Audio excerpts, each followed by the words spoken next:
देखिए, परसों जब मैंने जिया खान की डॉक्यूमेंट्री डेथ इन बॉलीवुड के बारे में पढ़ा तो अचानक मेरे ज़ख्म ताज़ा हो गए और मुझे याद आया कि कैसे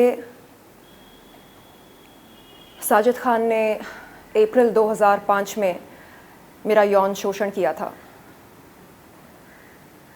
लोग पूछते हैं 2005 की बात आप आज 2021 में क्यों कर रही हैं, क्यों बता रही हैं। इन लोगों को बता दूं कि बड़ा मुश्किल होता है इस तरह की बातें पब्लिक डोमेन में रखना। 2005 में मैंने अपना बाप खोया था। एक न्यूकमर थी मैं बॉलीवुड में, मुंबई नगरिया में। ये उम्मीद रखना एक 20 साल की लड़की से जिसने अपना बाप खोया हो और जो एक न्यूकमर हो कि वो ऐसे हादसे के बाद पुलिस में रिपोर्ट लिखाए या मीडिया को अपने इस अनुभव के बारे में बताए, बहुत ही अनरीजनेबल होगा। मैं कुछ साल पहले तक खुद को ही कसूरवार ठहरा रही थी इस बात के लिए। मुझे लगता था कि अगर मैं साजिद खान से मिलने नहीं जाती तो शायद ऐसा कुछ नहीं होता। और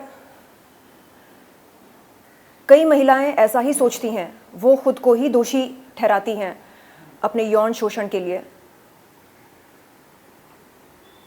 कुछ साल पहले जब मुझे पता चला मीटू मूवमेंट के चलते कि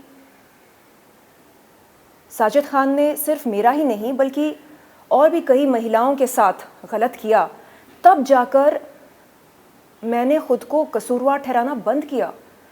तब जाकर मैंने ये माना कि नहीं,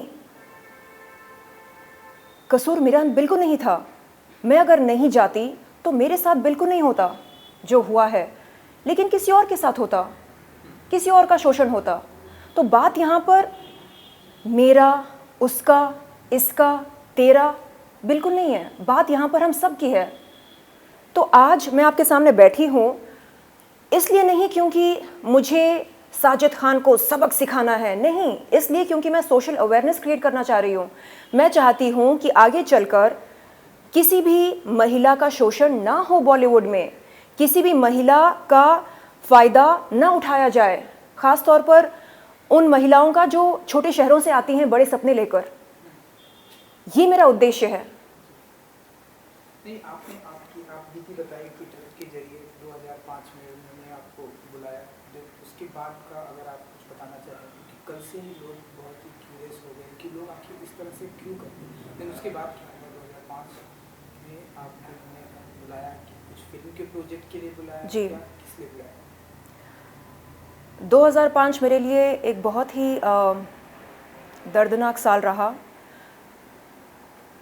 मैं शायद 20 साल की थी और अचानक मेरे पापा गुजर गए। आंध्र प्रदेश के सुनामी विक्टिम्स का इलाज करते करते मैं अपने पापा की चहेती हुआ करती थी। एंड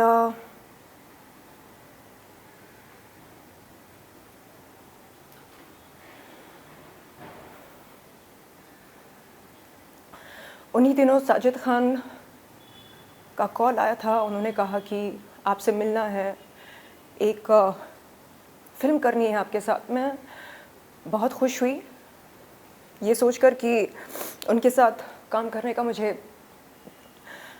अवसर मिलने वाला है, और उनके पास गई। लेकिन कभी दिल में ये डाउट नहीं आया था कि शायद मेरा शोषण होगा। नहीं, अगर ऐसा डाउट आया होता तो शायद मैं बिल्कुल नहीं जाती। और उनसे मैंने बताया भी था उनसे मिलते ही कि ऐसा ऐसा है। कुछ ही दिन पहले मेरे पापा चल बसे। मुझे लगा शायद थोड़ी बहुत सहानुभूति मिलेगी, लेकिन नहीं।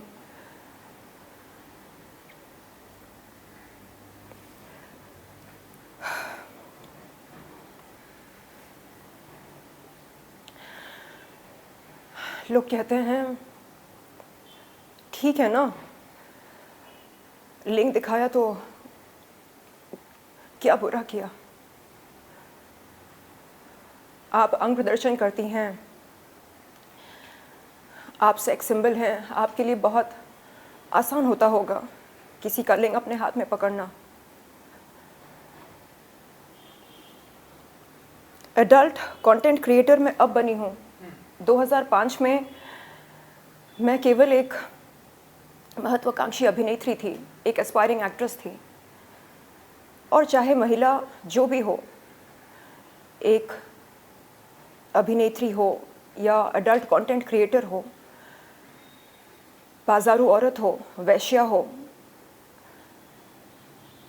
डांसर हो, सिंगर हो, रैपर हो, आकर्षित हो या आकर्षित ना हो, माल हो या माल ना भी हो, तो किसी का कोई हक नहीं बनता कि वो अपना लिंग उसके हाथ में पकड़ा दे।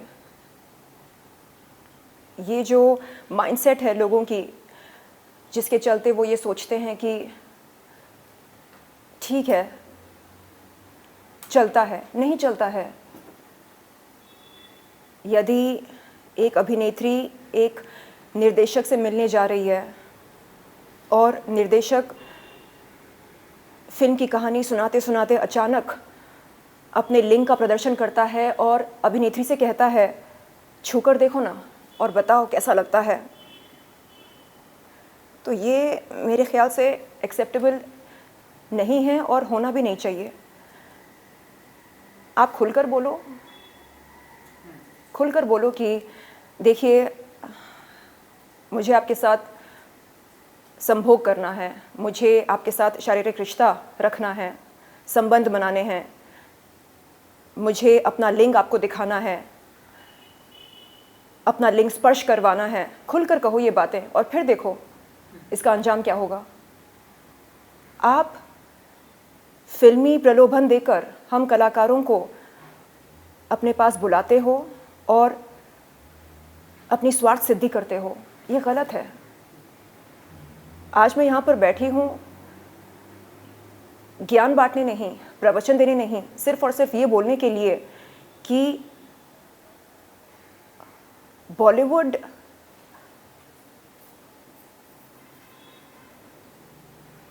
के तौर तरीके ये अगर मुझे बहुत पहले समझ में आ चुके होते तो शायद मेरा अनुभव कुछ और होता। लेकिन न्यू कमर्स को कोई बताता नहीं है कि देखो डिनर के कई सारे मतलब निकलते हैं, बचकर रहना। देखो कोई निर्देशक या निर्माता अपने पास बुलाए काम के लिए तो अकेले मत जाना, साथ में बॉडीगार्ड को लेकर जाना। इस तरह की ट्रेनिंग हमें कोई देता नहीं है।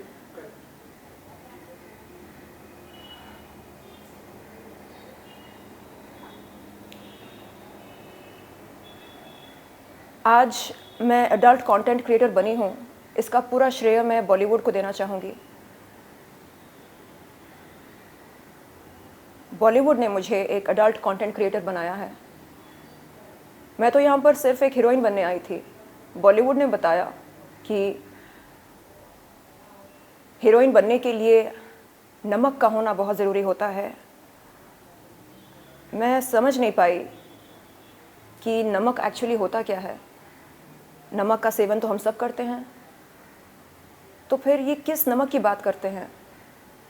धीरे धीरे समझ में आया कि इन्हें एक्स फैक्टर की ज़रूरत होती है। मुझे याद है जब मैं बॉलीवुड के लीडिंग यानी मशहूर निर्देशक निर्माताओं के पास काम मांगने जाती तो वो कहते आप में वो बात नहीं है। और मैं उनसे पूछती सर कौन सी बात नहीं है, बताइए ना। नहीं, वो बात नहीं है जो सनी लियोन में है। अच्छा, ऐसी कौन सी बात है जो उनमें है और हम में नहीं है? नहीं, वो एक मशहूर पॉर्न स्टार हैं। आप कौन हो?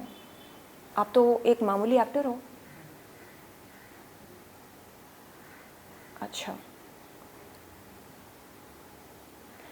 आज मैं उन सब से पूछना चाहती हूँ कि आज आपकी क्या राय है मेरे बारे में।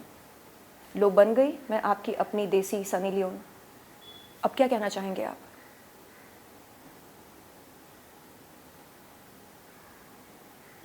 बात घूम फिर कर ये बनती है कि बॉलीवुड जैसे इंडस्ट्री में इतना दोगलापन क्यों है? यानी जो दिखता है वैसा होता क्यों नहीं है? इनका फंडा ये है, बद रहो लेकिन बदनाम मत रहो। खुले में डिप्रेशन के नारे लगाओ, बंद कमरे में अगर माल का सेवन करना हो करो, बेशक करो। खुले में फैमिली सेंटिमेंट्स की बात करते हैं,